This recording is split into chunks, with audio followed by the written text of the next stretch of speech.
Hey guys, it's Mana here, and we're back with more Lucid9. When we last left off, we just kicked the red team's butt at laser tag capture the flag. So let's see how salty Masato is now, because it's fun. It takes a few moments to adjust to the blinding sunlight. Still, everyone seems to be fairly happy. Everyone except Masato, of course. We're the rightful winners. Well, we would have been if someone didn't go on a wild goose chase instead of returning the flag. I was gonna as soon as I caught up to the trash talker. Then you probably shouldn't complain. Amidst the commotion, I noticed that Elizabeth is strangely quiet. I was expecting her to gloat with her victory, maybe toss in a few snappish better-than-thou comments here or there. But she's just standing by the map, faraway look in her eyes as her lips are pulled into a smile. Well, it couldn't be helped. We had the best leader, you know. I bet Yama took charge. Oh no, we were led to victory beneath the banner of a wise Elizabeth Oshiro. She came up with all those fancy tactics and everything. To everyone's surprise, Elizabeth blushes slightly and lowers her head. Really? Good job. Thank you. Somehow, these simple words feel like more than a compliment. Yeah, let's keep going. I'll get my revenge. I'm counting on it. Thankfully, the conflict feels teasing rather than biting. I return to the map with a smile to pick out the next destination. Holy crap, I can't talk today.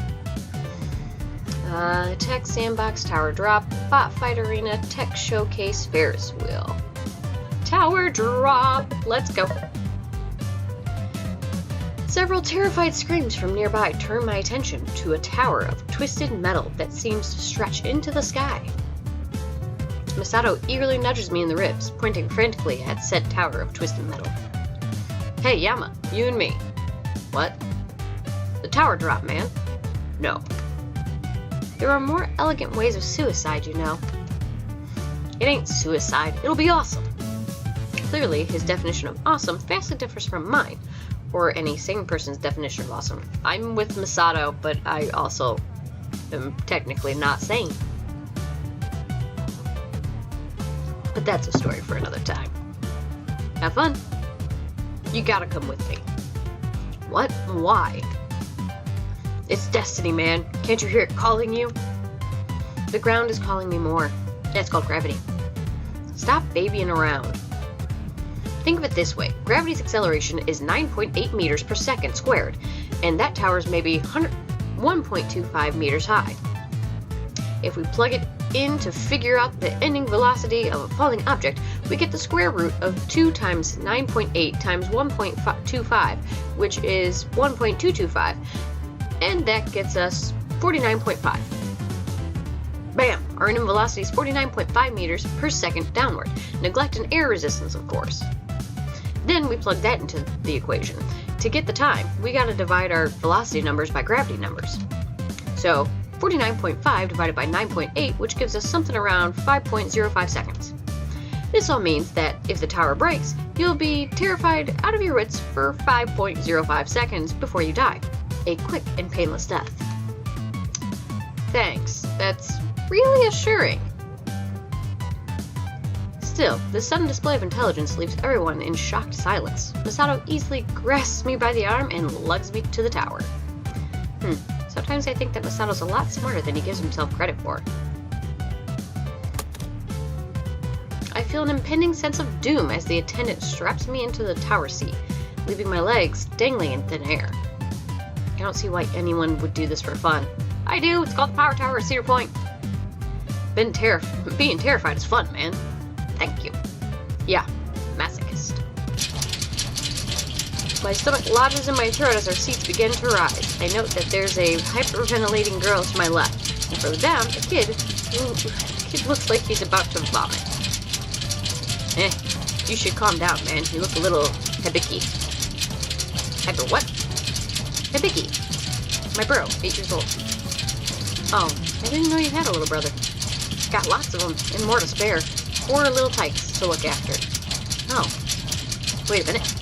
4 siblings? You really didn't know. Who in their right mind would have 5 children?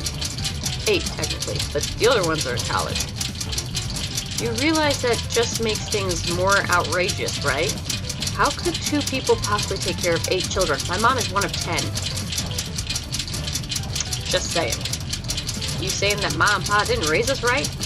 Well, honestly, if every member of their family is as capable as Masato, I'd be terrified of how much power they'd have. What was it like growing up? Well, it was amazing. We learned how to fight tooth and nail for our survival. Is that physiologically healthy? Psychologically healthy? How did you, survive? Competition, man. Competitions are the answer to everything. Things are beginning to make a lot more sense. So you had to fight for your food when you were a baby? Nah, Ma fed me then. What about when you were a toddler? Aw, come on. No Kurogane lets a Kurogane starve. What? Then why did you have competitions at all? I get you, Yama. I kind of was thinking, why don't you try at anything? But I get it now, because you don't want anything. Something about his words cuts deeper than I expect. What does that have anything to do with food competitions? Easy. We all wanted desserts, so we all fought for them. So you split the regular food, but you fought for treats? Yep. If nothing else, talking with Masato helps distract me from the dizzying plunge beneath my feet. I search for more questions to keep my mind occupied. How did your parents manage to feed 8 children? The older ones work, including me. You have a job? Track is my job. You get paid. I get a scholarship. Same thing. How do you pay for college? Also scholarship. I need a full ride. Nothing less can do. I can't help but feel deservedly privileged. I have never had to worry about money, even during Isamu's down points. Is that what all your siblings have done? It's the Kurogane tradition, man. Maya's the oldest. She trained herself in Taekwondo, so she could work and pay for her own lessons. Got a scholarship in Seoul Uni after she won nationals. And Yudai? He's second oldest. Prodigy at piano. Played in the music shop because Ma and Pa ain't got one. Happened to run into some dude from Juilliard, and next thing you know, he's got a plane ticket to New York. I slouch and shop. From the sounds of it, the Kuroganes conquered the universe if they so desired. So what? Here it comes, man. Brace yourself. He clutches to his armrest as our seats begin to plummet to the ground. While I've never had a huge aversion for heights, the sudden change of momentum twists my gut into knots. The vertigo throws me into nausea as wind screams past my ears and into my hair. Yeah! After a long, long moment, we finally reach the bottom, somehow still in one piece. Now that's a ride. A ride straight to hell. The instant the attendant releases us, I bolt back to the comfort and safety on shaky knees. Well, look who's back. Shut up. But you looked like you were having so much fun. Wanna go, Rui? Oh no, I'm fine, totally fine. Actually, I think she would love to go. Come on, Rui. No, I'm very much fine. Hey, Yama, let's pick something. I don't mind waiting if you really want to go on. Miki, then. I smirk at her obvious discomfort, but obligingly turn back to the map.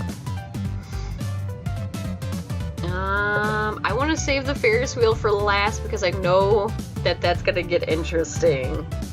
But I also want to do it because I'm not sure when I'm going to run out of time to be at the park. So there's a Ferris wheel to our right, basic but huge, looming over the rest of the park. Heights, anyone? Heights is my middle name.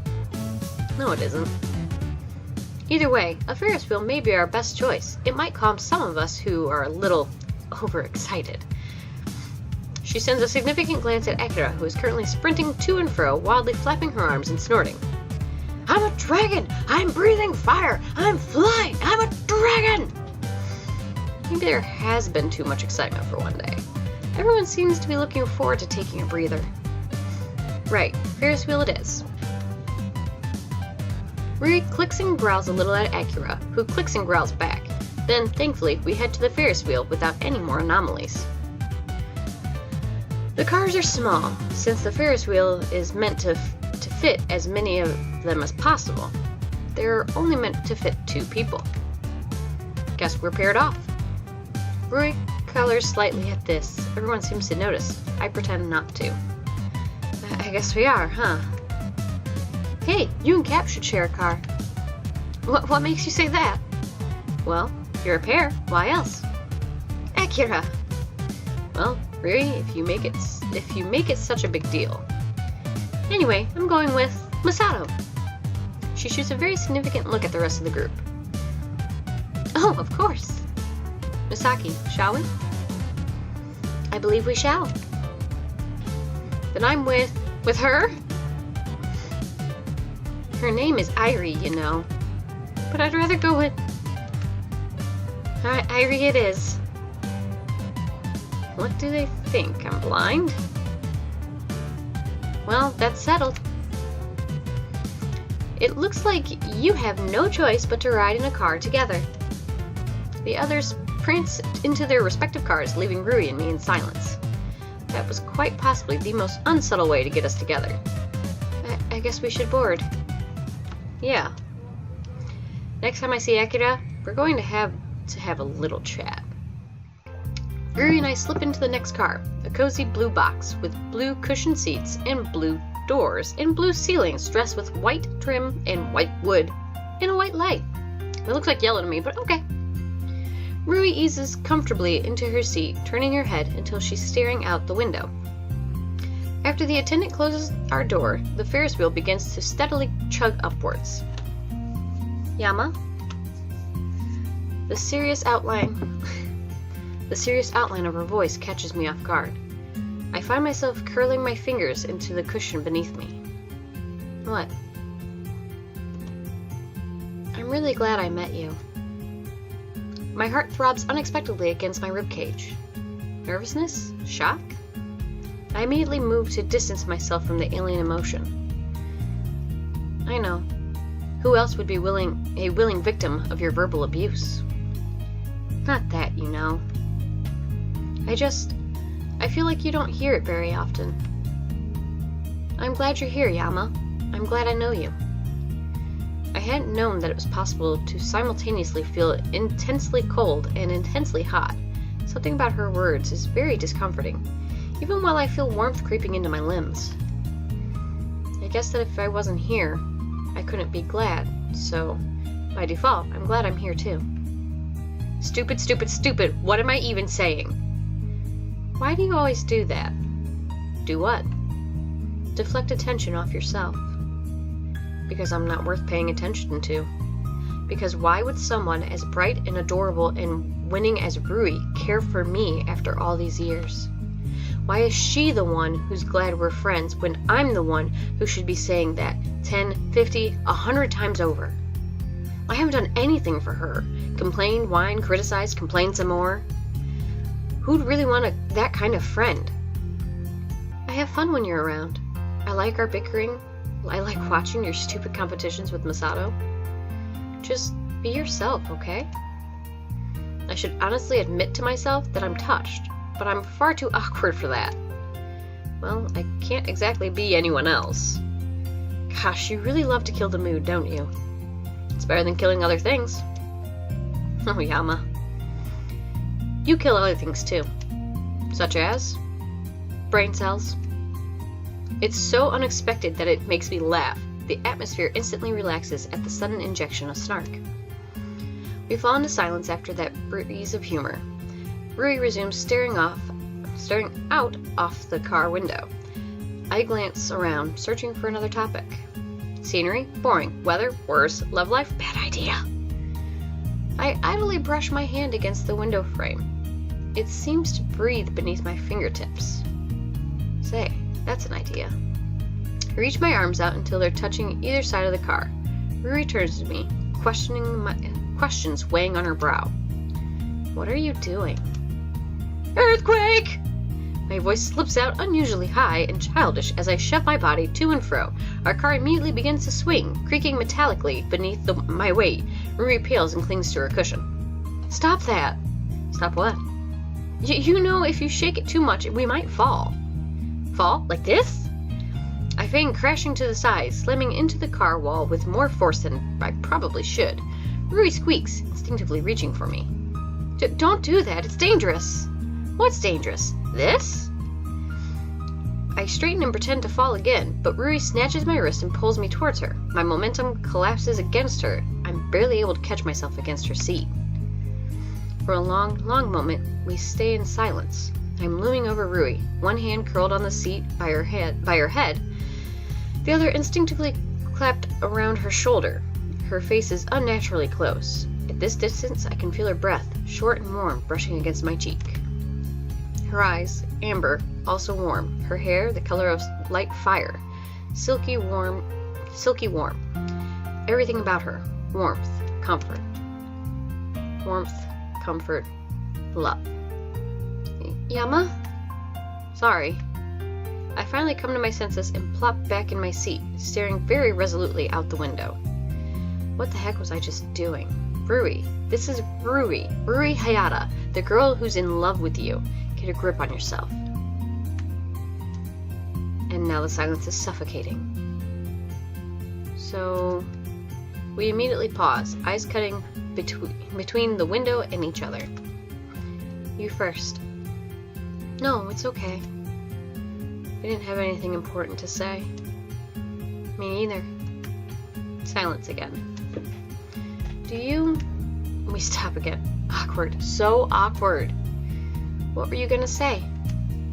Do you, like trees? I feel a sudden impulse to bash my head into the window until it shatters. Trees? Really? Sure. They're like normal trees, I guess. Yeah, they are. We drift back into silence. I have something to say.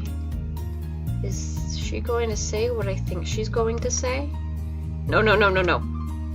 I have a better idea. You didn't even know what I was going to say. Still, it's a better idea. Oh, okay. She seems genuinely annoyed, which catches me off guard. Shouldn't she be relieved? Relieved that she won't have to say anything embarrassing? So, what's this better idea? In hindsight, I really should have thought of something before claiming so. Not that I had the luxury anyway.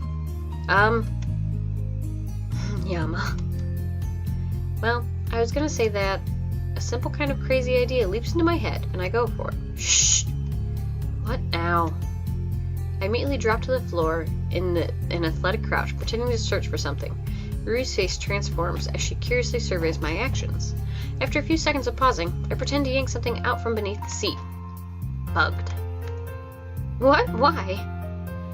Shh, Agent Hayata. Don't make another move. I slowly peer out the window, silently praising myself for the diversion. Looks like Rui's forgotten about what she was going to say. But just for good measure, I throw myself to the floor with a yell. Rui instinctively follows. They've got RPGs! Houston, we have a problem. I start shaking the box again as Rui imitates an explosion, tossing herself around. Oof, direct hit. Commander shields are at 23%. I'm a bit busy. I mime fighting with some sort of alien to pretend to kick it out of the car. They have borders? Looks like we're done for, Lieutenant. The only thing left to do... A silence falls between us as we understand the gravity of the situation. Kamikaze. Let's give him one hell of a show. You got it, Commander. With renewed enthusiasm, she whips about, slamming her hands against the cushions. The car shakes with enemy fire, but she retains her focus. Stay on target! Stay on target! The car screeches with speed as she hones in at the mothership, right at the weak point. Stay on target! Mister? It's time for you to disembark. We are abruptly yanked back to reality. Rui is leaning over the cushions, mashing her hands against imaginary controls, while I'm by the window, fighting off non-existent boarders. The flush of embarrassment that creeps up my neck is mimicked on Rui's end. Sorry, really sorry. We creep out of the car, feeling the attendant's eyes weigh heavily on our backs. I probably shouldn't have done that. You know, you do a lot of things you probably shouldn't do. There's a pun in there somewhere, but I can't find it. We could ask Akira. She's the queen of puns. We grin at each other like the pair of fools we are. We should meet up with the group. Yeah. Ryu's gaze flits between me and the group. Yama? It happens in one fluid motion. She steps forward, gently pinches the edge of my sleeve between her fingers, tiptoes up, and softly, hesitantly, places her lips against my cheek. Then, almost before I can register it, she retracts, cheeks flushing. Thank you. She turns and darts off to the rest of the group. For a moment, I can only stand there, mind completely blank, hand against my cheek. Why? Why would she do something like that? Why? Hey, Gap, if you're done standing around like a goof, we're ready. I force myself out of my stupor and amble over to the rest of the group, plastering a fake smile on my face. This first. Think later. Where should we go next? Oh. Okay, we'll go to the showcase.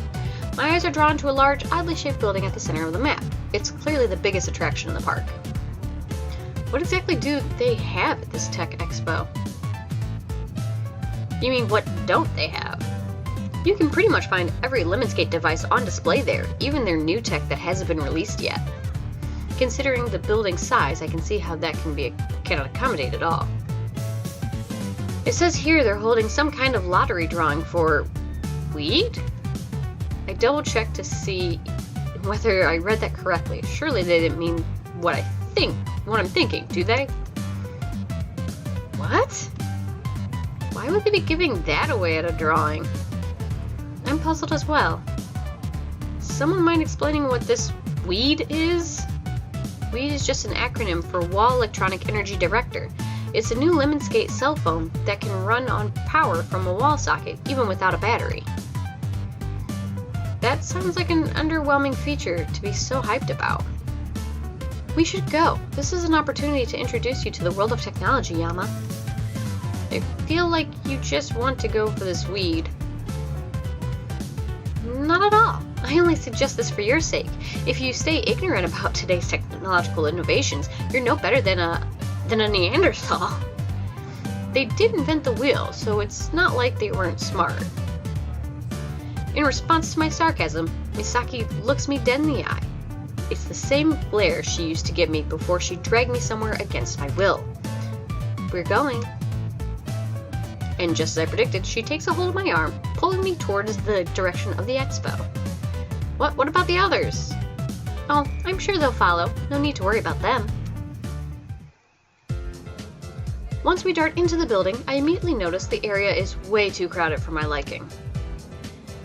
A stream of people push their way through the check-in lines, eager to receive admission. The scene is reminiscent of a herd of wildebeests flocking a waterhole. I glance back to check on our group, but they're nowhere in sight. I think we've lost the others. Good! With them gone, we have a better chance at winning the lottery drawing. I don't know if you've noticed, Miki, but the odds aren't exactly in our favor. You must first play the game to win the game, Yama. It sounds like something a gambling addict would say. Ignoring my comment, she quickly takes her place in line. I'm a little surprised she doesn't force her way to the front. Luckily, it isn't long before we're called next. The attendant prompts us to hold out our wrists, giving us a pair of metallic wristbands, and printed on them are a set of numbers, which I presume are for the drawing. I take another hesitant glance around before entering the expo. There are way too many people here. Do you want to hold hands? What? Why? To prevent us from being separated. Why else? Without waiting for an answer, Misaki intertwines her slender fingers around mine and quickly leads me through the crowds. This feels familiar. Her firm grip, her brisk pace, her resolve despite my hesitation. After all these years, Misaki hasn't changed at all, has she? She's still the same zealous girl who would drag me everywhere she went. A sense of nostalgia causes me to grin. Honestly, I've missed this. Misaki stops suddenly, dead in her tracks, breaking me from my reminiscence. Excuse me. I'm going to call it here, guys, because I'm all out of time for today. But when we come back, we'll be at the expo, and we'll see if we win some weed. Really couldn't have come up with a better name. I don't know. But it honestly sounds like, an old phone that nobody uses anymore. But whatever. Sounds like an old house phone. But I look forward to see what happens in this story. I really do. I want to know more about the murder that's going on, though. Like, this is a great distraction, but I want to know more about the murder. Ugh. Okay, so I'm logging off now. I'll see you guys later. And remember to do something nice for a stranger today. You may just save a life.